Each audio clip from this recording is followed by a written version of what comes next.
1 Coríntios capítulo 4, versículo 1 e 2. Amém?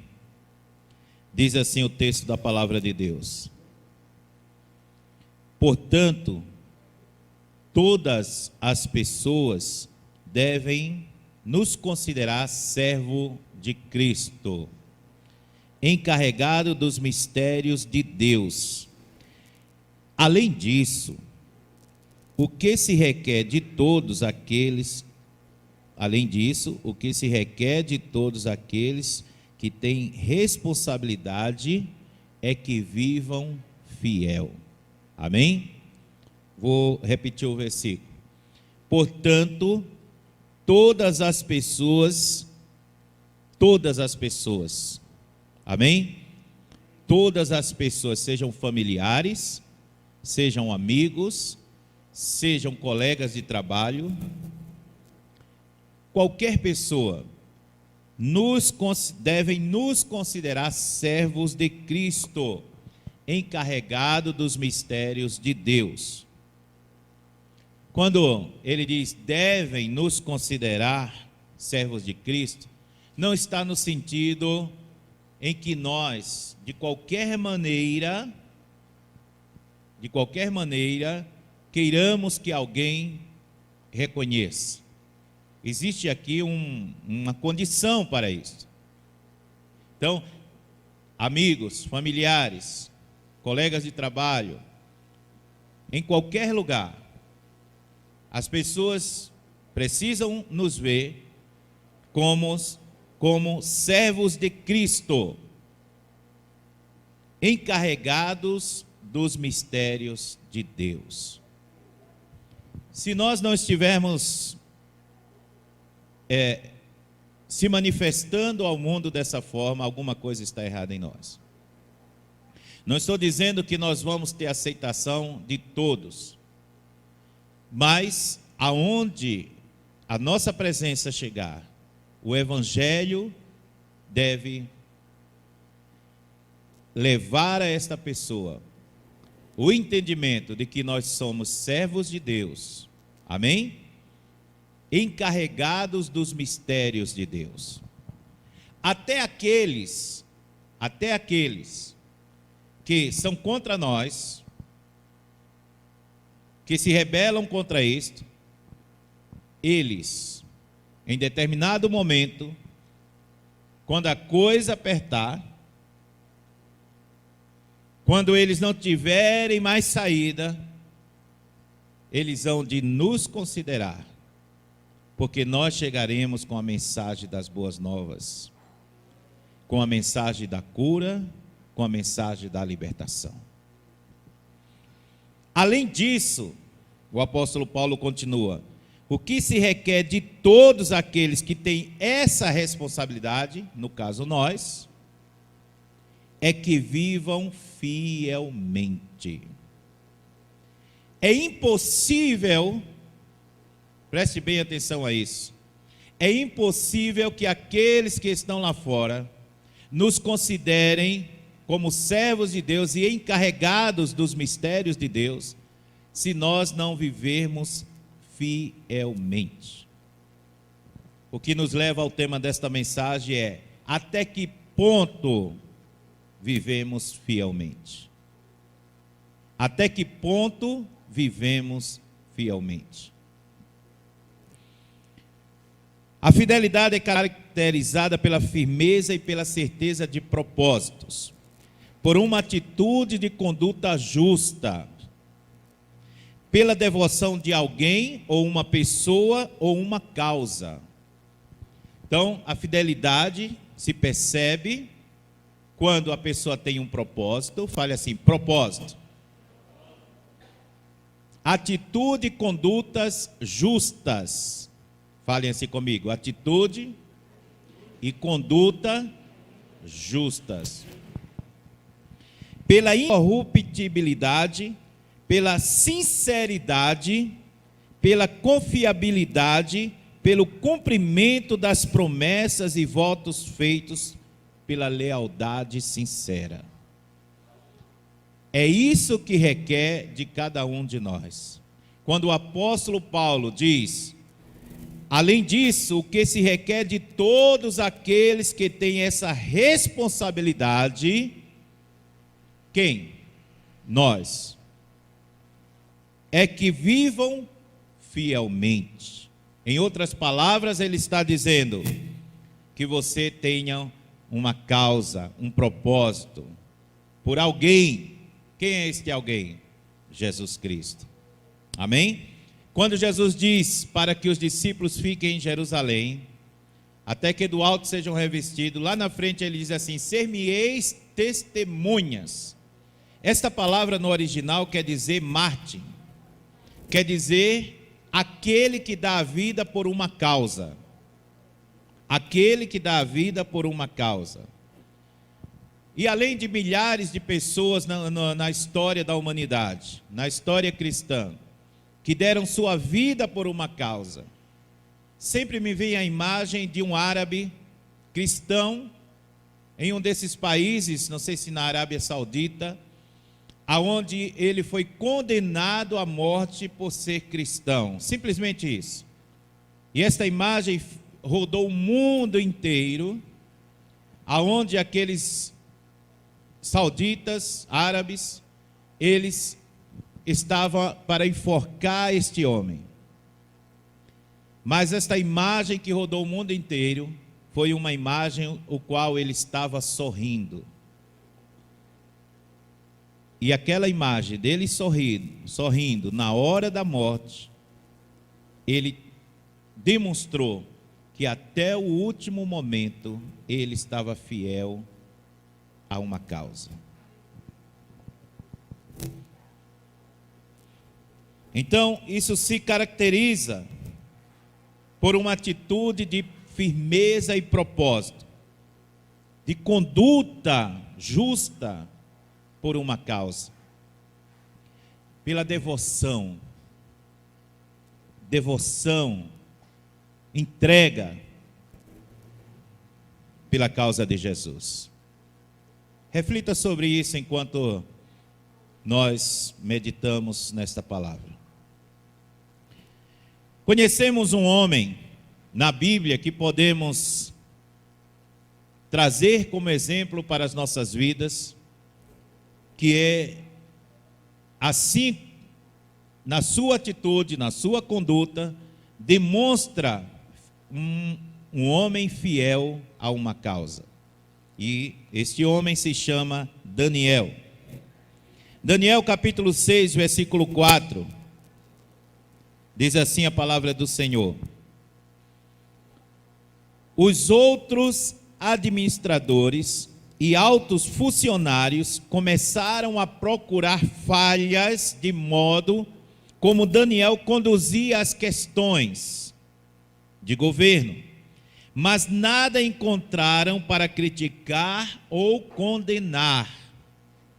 Ele era leal, sempre responsável e digno de confiança.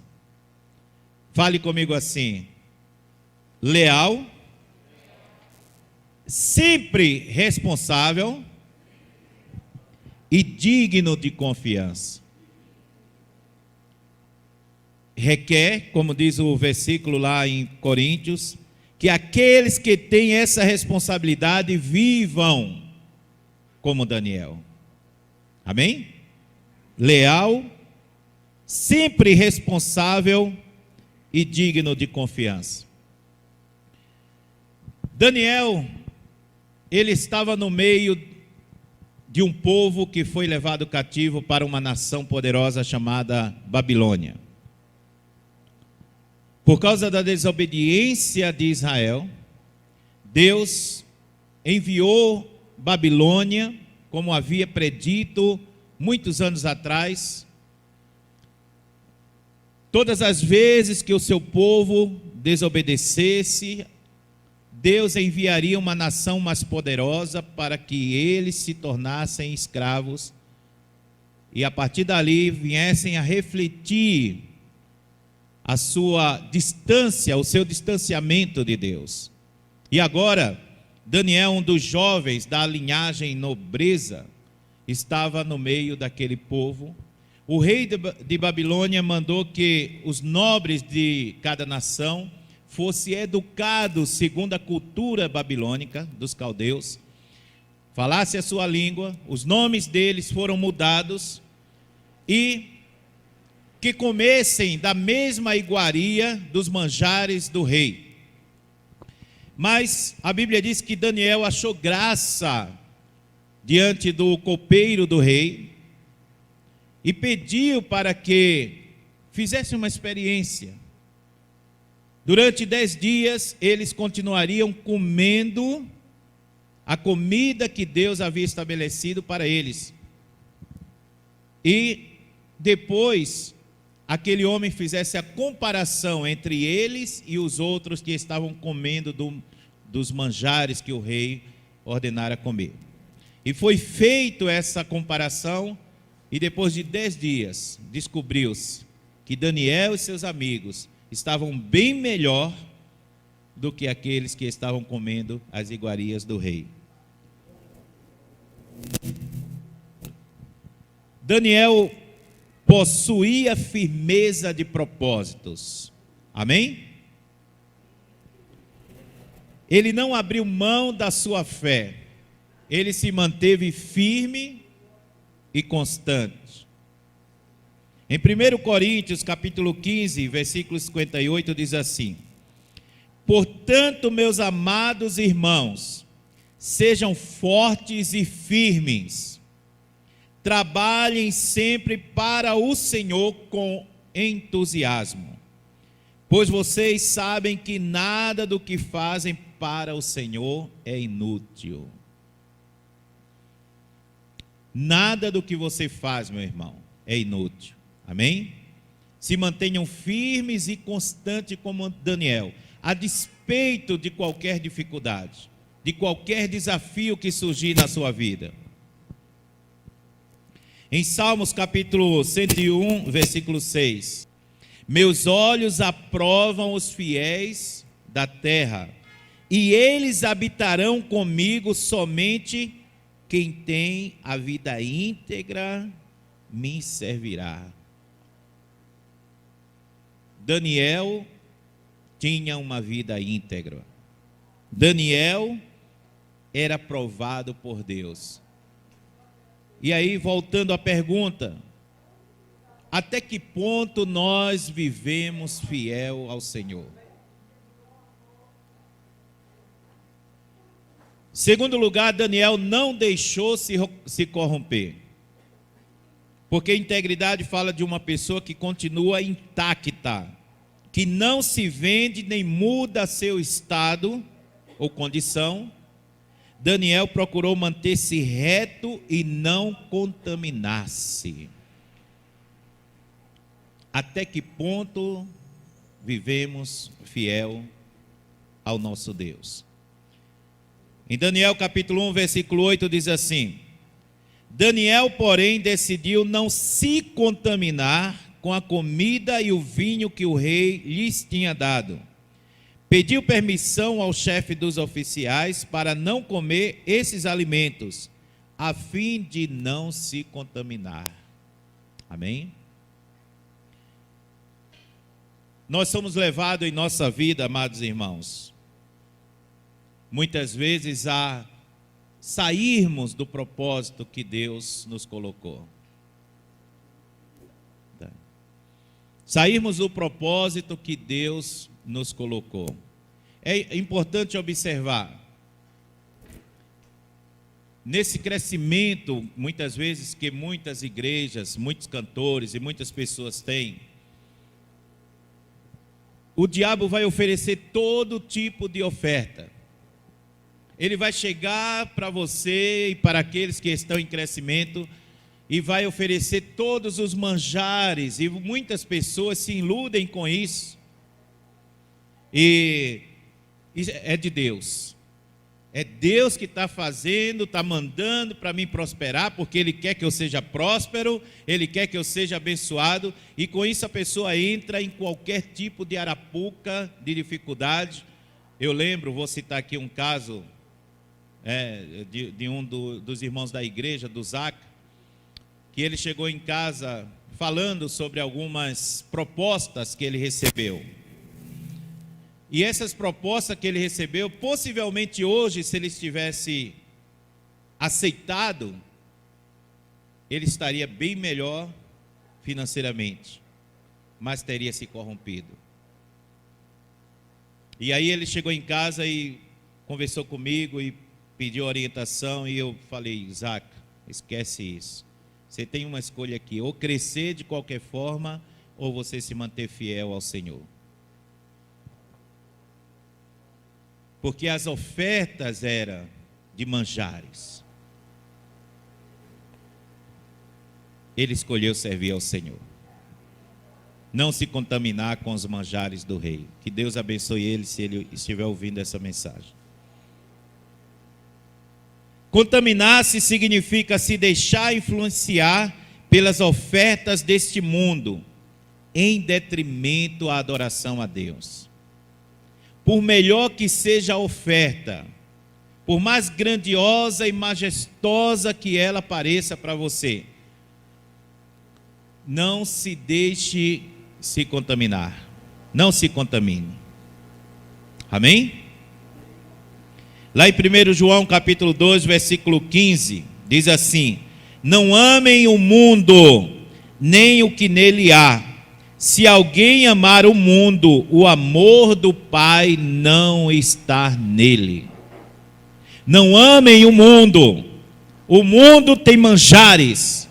O mundo tem ofertas que parecem ser irrecusáveis.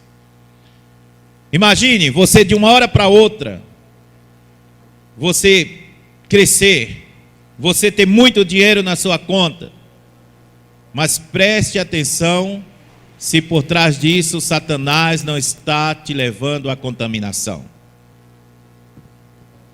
Você está se mantendo fiel como requer um bom servo de Deus?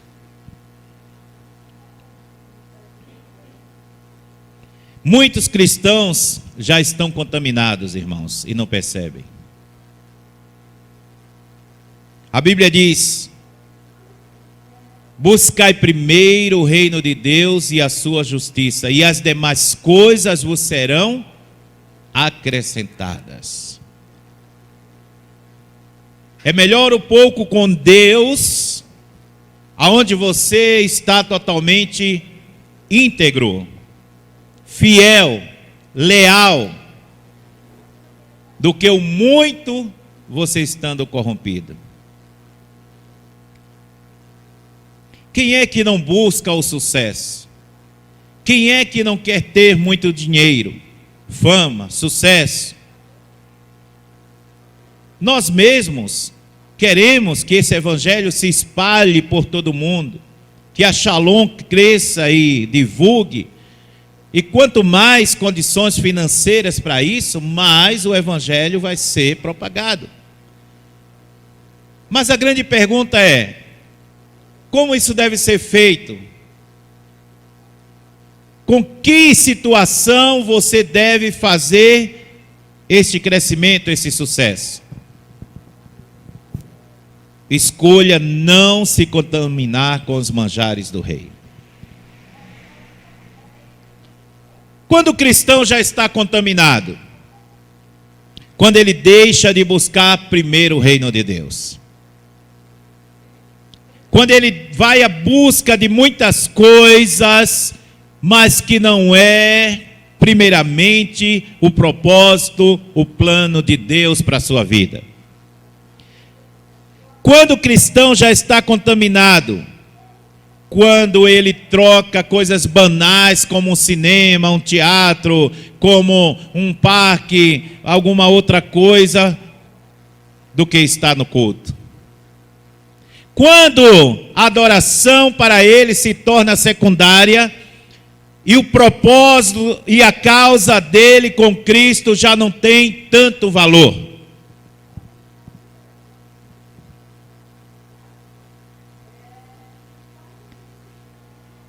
Ele dá mais importância às coisas deste mundo do que estar na presença de Deus.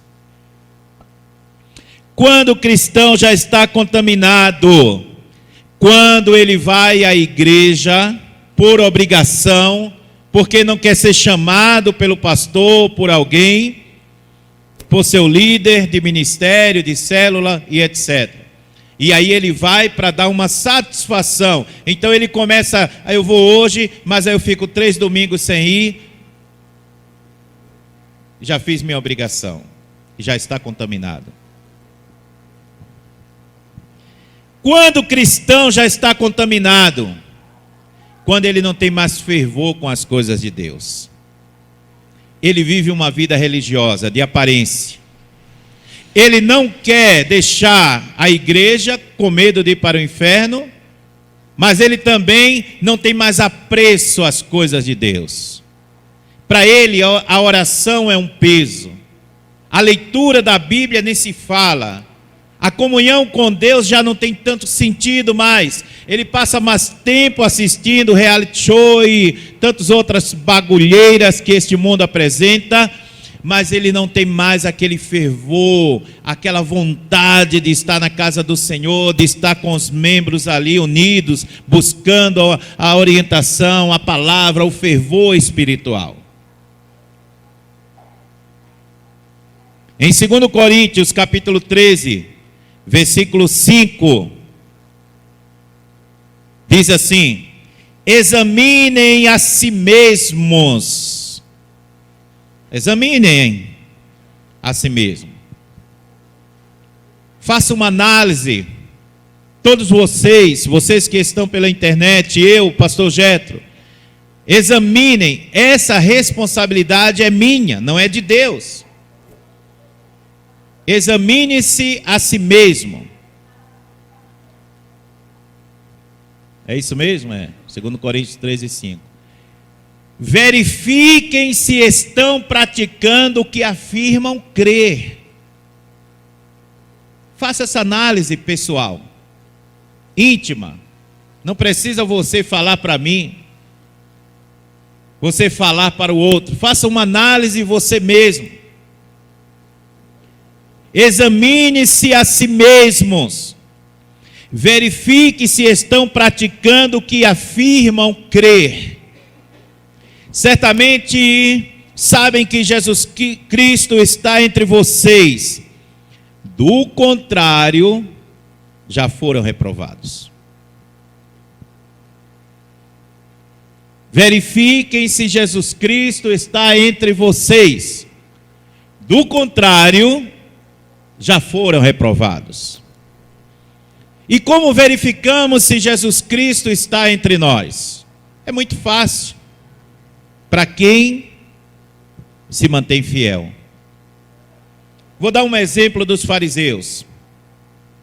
O povo de Israel, na época de Jesus, havia 4 principais religiões: fariseus, saduceus, escribas e essênios. Embora não é citado na Bíblia, mas era também uma corrente ali teológica. Todas essas quatro religiões seguiam a lei e os profetas. Todas as 4 religiões seguiam a lei e os profetas. A lei e os profetas apontavam para Jesus. A lei e os profetas apontavam para Jesus. E apontavam, por exemplo, Isaías 53, todo o capítulo mostra como Jesus viria, quem seria Jesus, as suas características. Eles esperavam um Messias. Eles deveriam estar atentos para todas as profecias de Moisés em diante, que apontavam para o Messias. Mas eles formularam na sua mente corrupta, contaminada, um Messias que não se encaixava com Jesus. E quando Jesus se manifesta para eles, o Messias prometido por Deus, eles não o reconhecem. Como podemos aplicar isso nas nossas vidas? Como diz o texto, se vocês devem verificar se Jesus Cristo está entre vocês. Do contrário, já foram reprovados.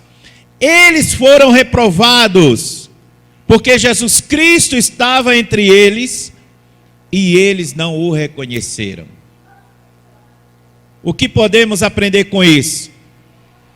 Jesus Cristo pode estar entre nós, e se nós estivermos contaminados, não o reconheceremos. Pastor, como é que eu posso saber se Jesus Cristo está em mim e se eu estou aprovado? Quando eu não me contamino com os manjares do rei lá fora. Quando as ofertas do mundo que dissimuladamente, gradativamente, vai se implantando dentro das nossas mentes e dos nossos corações e vão nos afastando da presença de Deus. Há um sentimento interior de cada um de nós que nos mostra, nos indica se nós estamos realmente vivendo com Cristo e sendo aprovado por Ele.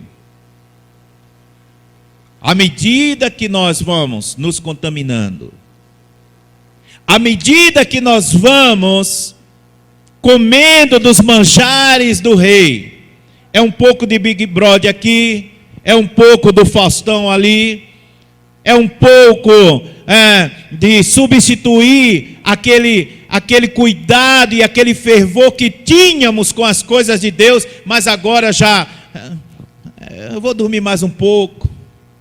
Lembre-se que quando você aceitou a Jesus, você passava por cima de tudo isso. Lembre-se que quando você aceitou Jesus, estava naquele primeiro amor, você não se preocupava com banalidades, futilidades, mas você queria estar na presença de Deus.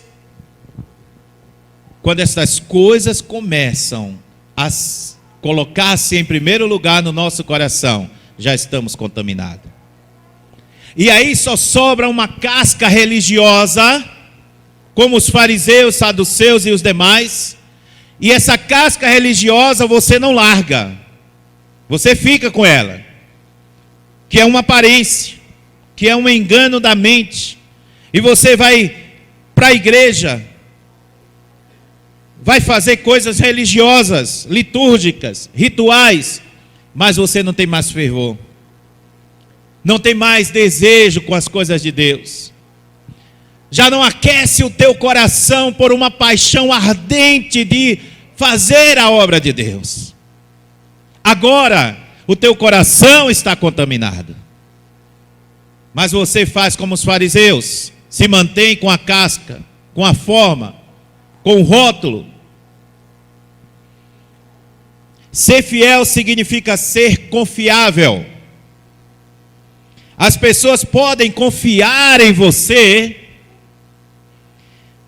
pois nós estamos vivendo em um mundo hoje, irmãos, onde as pessoas estão cada vez mais quebrando a sua palavra.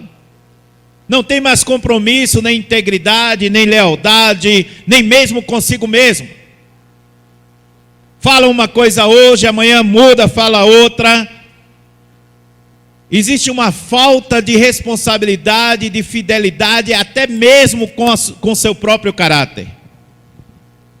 E isso está acontecendo dentro das igrejas. Eu não estou falando para aqueles que já agem assim, para aqueles que já são do mundo e já estão contaminados.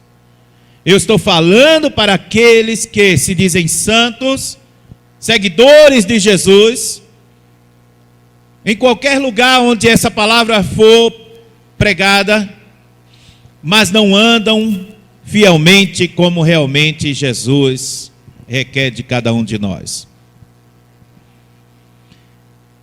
O cristão deve andar de forma irrepreensível, Isso é um grande desafio para os seguidores de Jesus.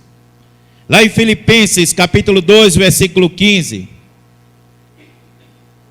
diz assim as Escrituras: para que venham a tornar-se puros e irrepreensíveis, filhos de Deus, inculpáveis no meio de uma geração corrompida e depravada, na qual vocês brilham.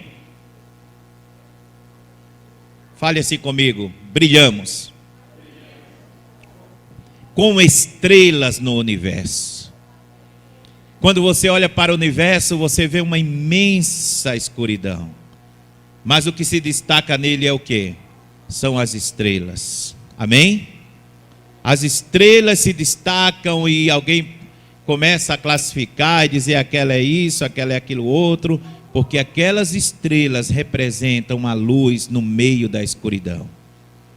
Nesse mundo corrompido de trevas e de perversidade e depravação, nós temos que ser como estrelas que brilham,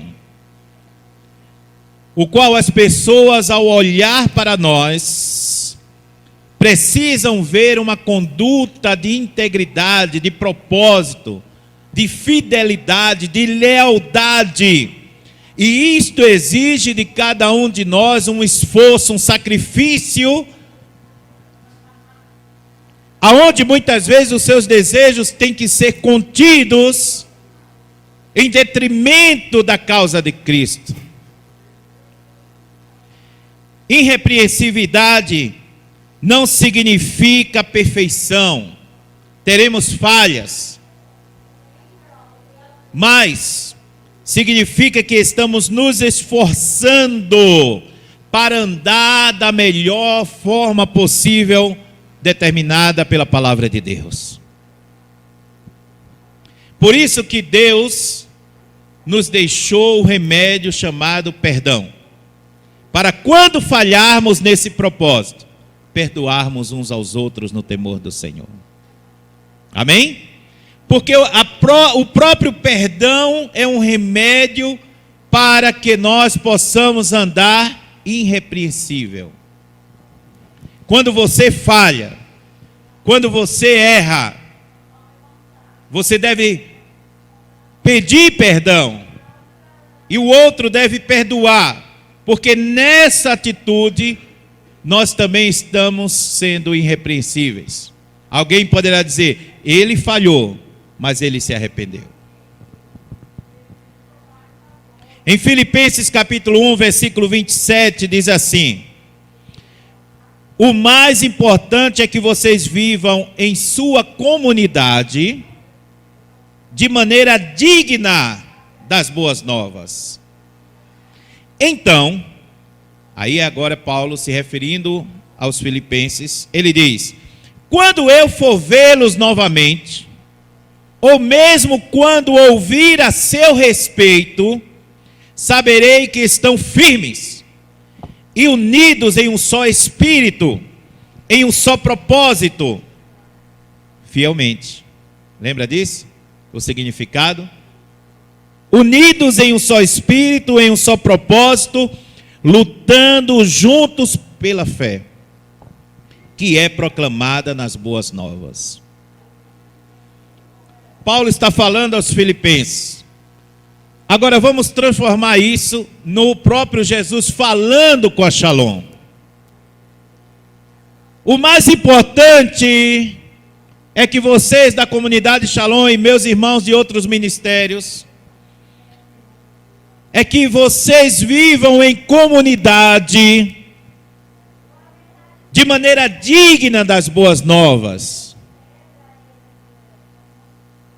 Então imagine Jesus falando, quando eu for ter com vocês, quando eu for fazer o meu exame, lembre-se que a Bíblia diz, nós lemos, os olhos do Senhor estão sobre os fiéis da terra.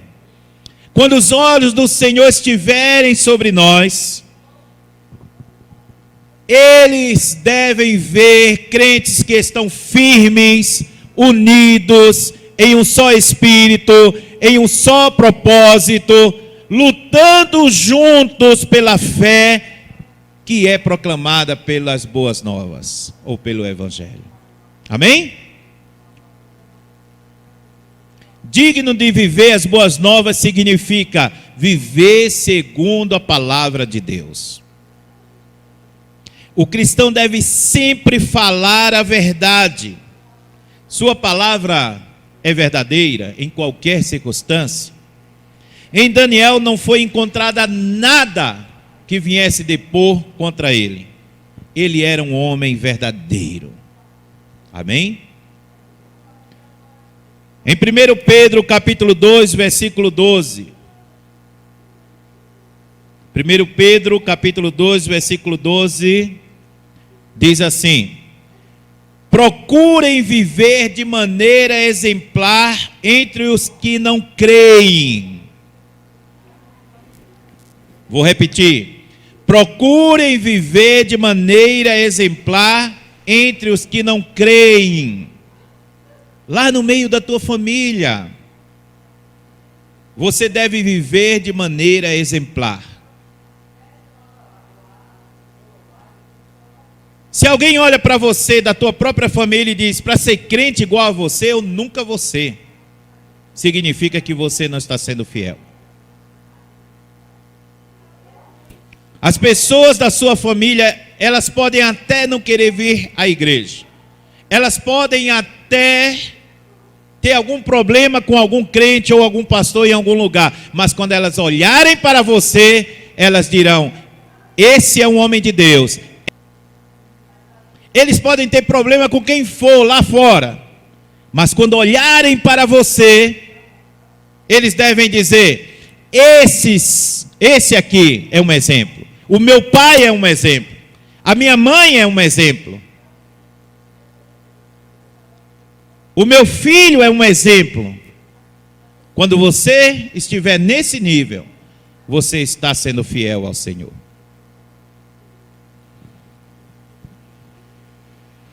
Procurem viver de maneira exemplar entre os que não creem. Lá no teu trabalho, na tua casa, entre os teus vizinhos.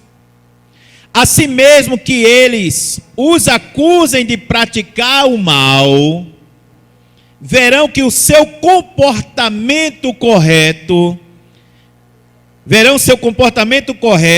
e darão glória a Deus quando ele julgar o mundo. Sabe o que significa? Quando Deus vier julgar o mundo, aquele ímpio que não se converteu, ele deve dizer assim: eu não me converti, mas tinha um exemplo dentro da minha casa, tinha um exemplo lá no meu trabalho. Ele vai testificar de você no julgamento com Deus. Como deve ser o relatório dessa pessoa naquele dia da sua vida, da minha vida?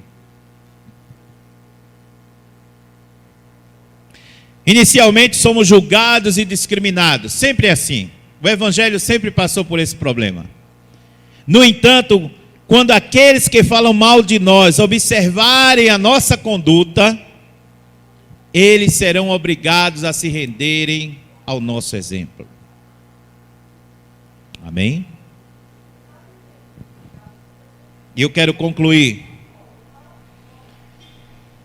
deixando essa palavra para cada um de nós.